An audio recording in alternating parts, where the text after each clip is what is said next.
मैं doctor PK. Mukherjee, पेशे से सीनियर होम्योपैथिक चिकित्सक, साथ साथ चिकित्सा शिक्षा क्षेत्र में अपना एक योगदान बना हुआ है, जिसके कारण से राष्ट्रीय अंतर्राष्ट्रीय केवल होम्योपैथी नहीं, वो संपूर्ण चिकित्सा विज्ञान में बड़े बड़े संगठन और समितियों का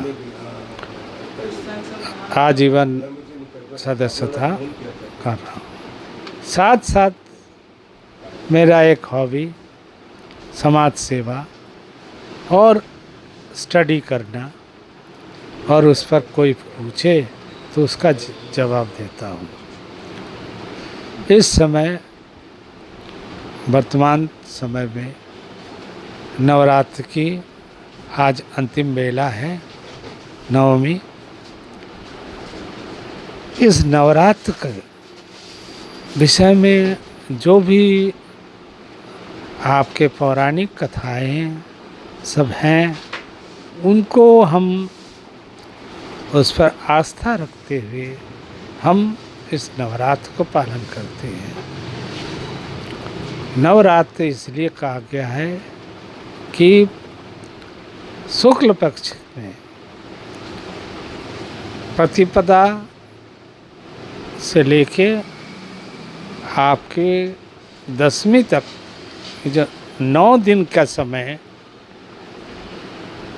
लोग देवी को विभिन्न रूपों में, क्योंकि देवी भारतीय संस्कृति में शक्ति स्वरूपा को देवी रूप में देखा जाता है, और इसी को जैसे कि पौराणिक कथानुसार देवी के विभिन्न रूपों में, जैसे एक बच्ची पैदा होती है, फिर वो किशोरावस्था में जाती है, और उसके बाद वो यौवनावस्था में, फिर वो शादी करके सांसारिक होती है, फिर बच्चे की माँ होती हैं, और फिर और आगे बढ़े उम्र जैसे जैसे बढ़ता जाता है, उन दादी माँ के रूप में या नानी के रूप में उनकी जैसे विकास होता रहता है, और फिर वृद्धावस्था है। अब इसमें इंसान एक सबसे बड़ी चीज़ है कि एक शिक्षा पाता है।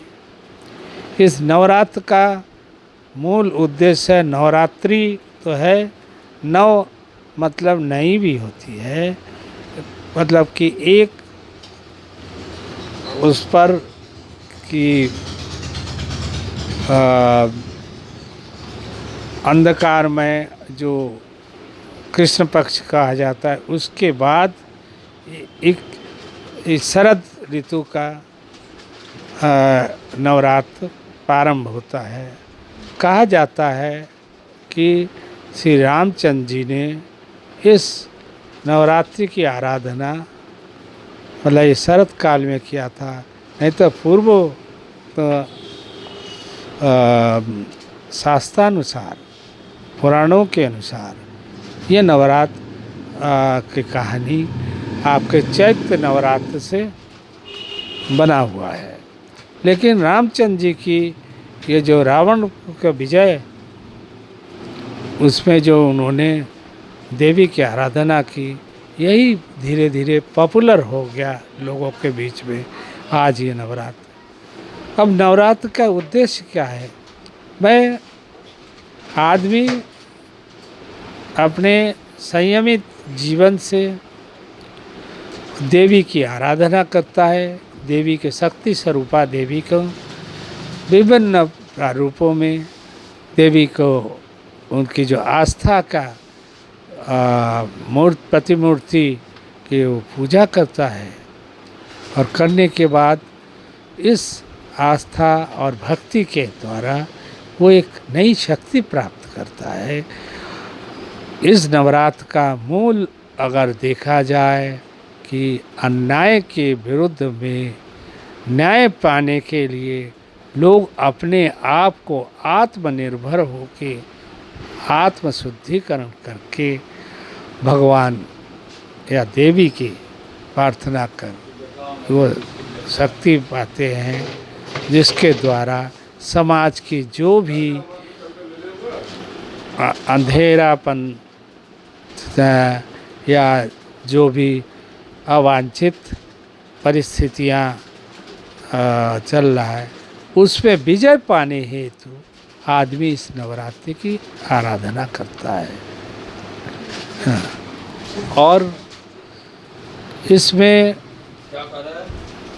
आज के समय में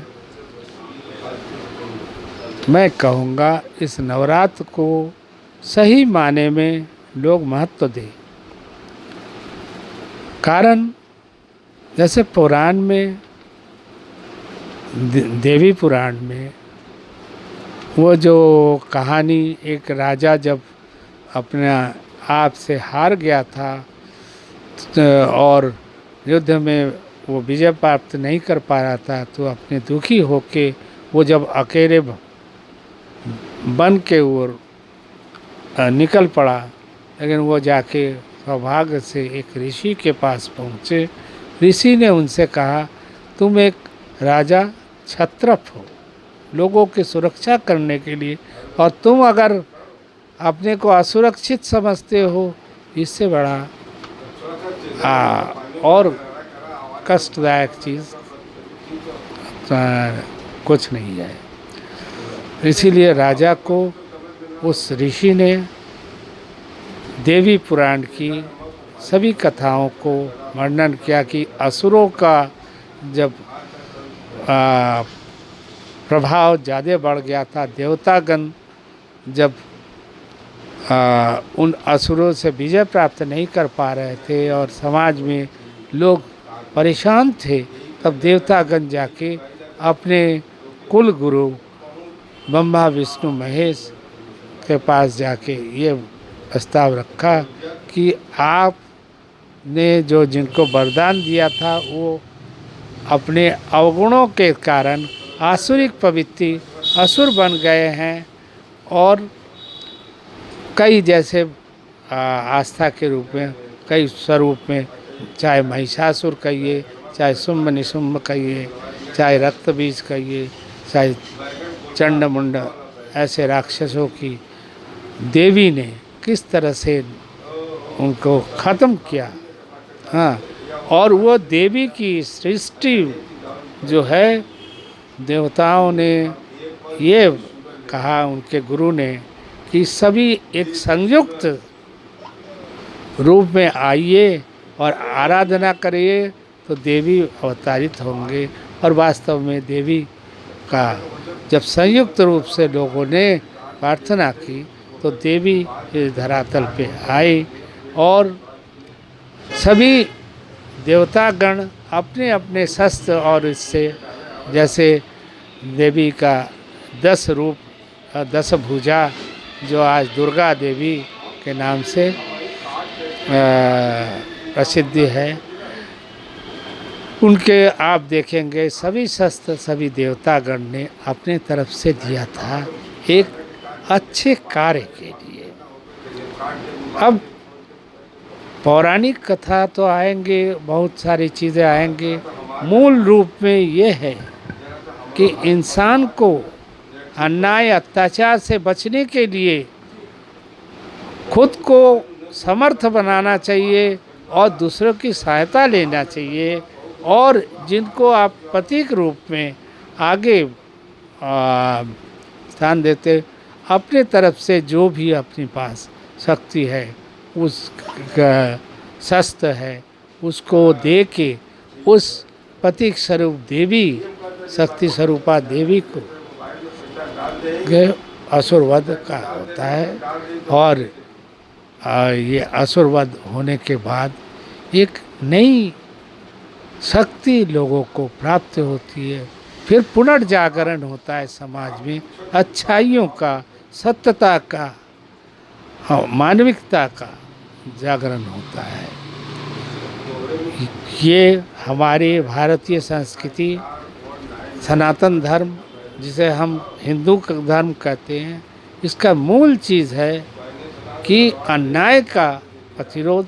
लेकिन प्रतिरोध करने के लिए अपने नहीं, संयुक्त प्रयास से ऐसा शक्ति जगाइए, शक्ति का सहायता लीजिए, जिससे कि ये सब अन्याय दूर हो।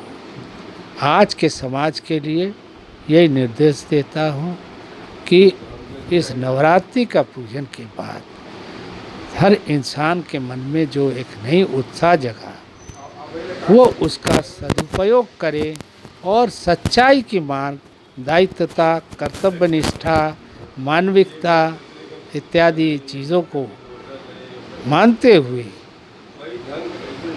मानव समाज या जीवित समाज संसार को एक नई दिशा पे ले जाए, विकास की ओर आगे बढ़ाए।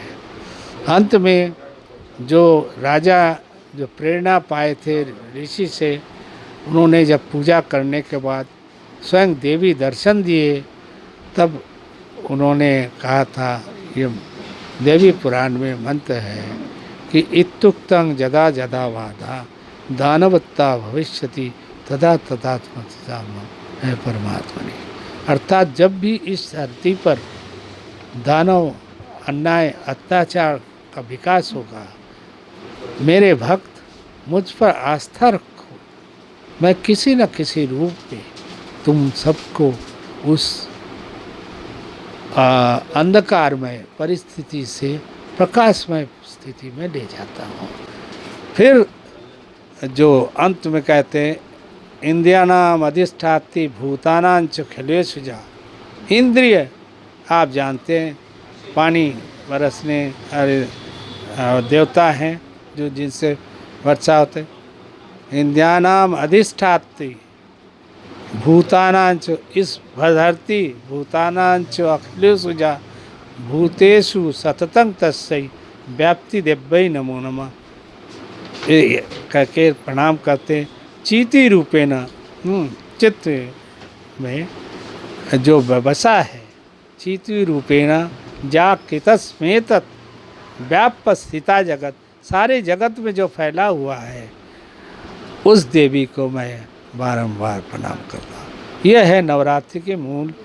ये जो हमारी जो संस्कृति ने जो मंत्रों को लिखा है, उसका भावार्थ को समझ के लोगों को आज के युग में कैसे मैं उसको उन्नत करूं, एक सही मानव का परिचय उसके स्वभाव एवं कर्म से होता है।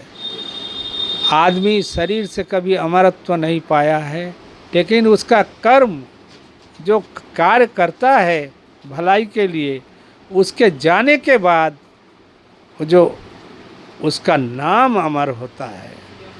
हाँ, यही चीज़ है। समाज में हम अपने तरफ से हर व्यक्ति जब आत्मज्ञान, आत्मविश्वास, आत्मशक्ति से काम करेगा, तो निश्चय ही वो एक नया भविष्य को तैयार कर पाएगा। यही नवरात्रि की शुभकामना को करते हुए मैं अपना वाणी विराम देता हूँ।